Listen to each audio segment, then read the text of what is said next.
I'm been very concerned lately about China and sort of we have transferred so much money from our economy over to China by buying all those things and supporting their economy over there so they could make more and more money. They are now all over Africa, buying things and investing over there and getting those countries dependent on them and supporting non-democratic people, and I'm just like whom? Well, we are in a country that supports Saudi Arabia. Yes, that's true. Right. So suddenly we have a problem with, superpowers supporting non-democratic people. Yes, yes, I do, but I also am just concerned that we've sort of created the economic power that China sort of has now, and they're using it.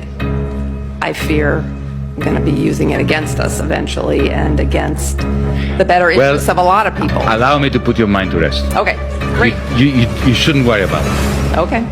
It's very simple. And let me explain why you shouldn't worry about it. But please continue. Well,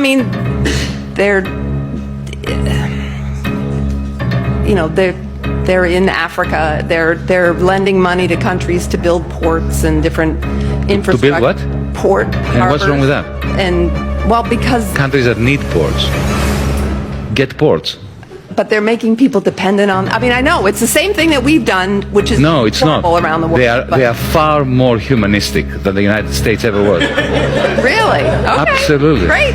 So let me give you an example. Of course, they are peddling for influence. Yeah. Yeah. But they are non-interventionist. Absolutely non-interventionist in a way that Europeans, the West, has never managed to fathom. But I have a feeling they have a longer-term thought process that is more interventionist. All right. But anyway, let's judge what we see. Let's judge what. Okay. Let's start at the beginning. The Chinese never asked Apple to go to Shenzhen and produce all the iPhones. It was Steve Jobs that decided that. Yeah? It was not China that went to Washington, D.C. and demanded that they buy a third of your national debt. If they hadn't bought it, you would be in serious trouble. Okay. Number 3. I did allude to this in my talk. If in 2008 China had not cranked up their credit bubble, you would be in a new Great Depression now. My concern about China is the authoritarian manner in which the Chinese regime is treating the Chinese people. As a Democrat, I have a problem with this.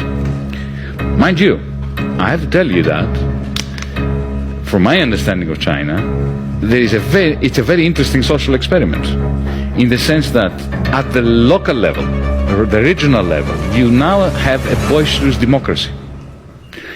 At the local and regional level.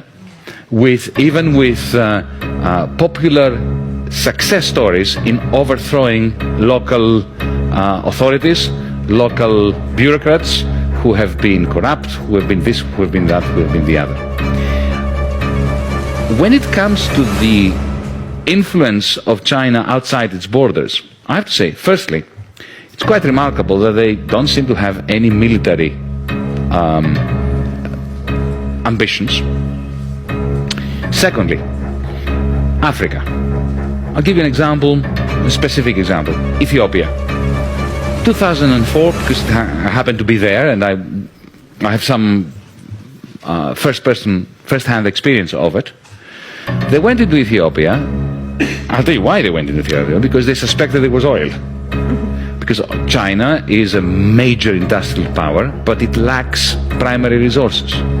Now, instead of going into Africa with troops, colonially, destroying the country, killing people like the West has done for the last 100 years, what they did was, they went to Addis Ababa and they said to the government, we would like, we can see you have problems with your infrastructure, we would like to build some new airports, upgrade your railway system, create a telephone system, and rebuild your roads.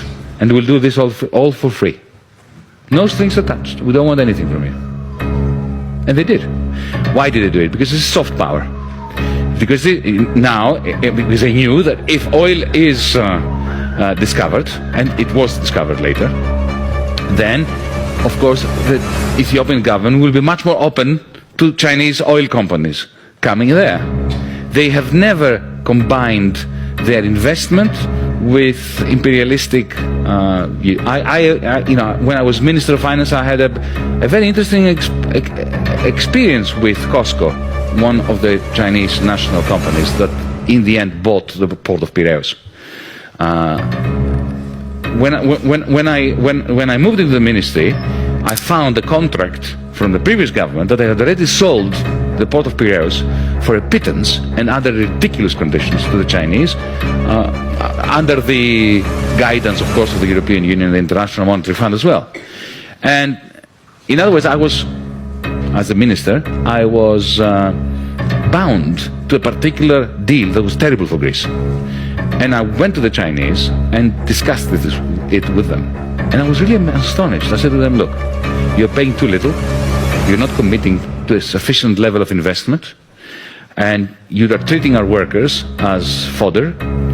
You are effectively subcontracting labor to horrible companies that exploit the workers, and I can't deal with this. Effectively, I proposed to them to renegotiate the contract, so instead of getting 67% of the shares of the port, they would get at the same price 51%. The remaining shares would go into the Greek pension fund system in order to bolster the capitalization of the public pensions. Secondly, I want you to commit to 180 million euros of investment within 12 months.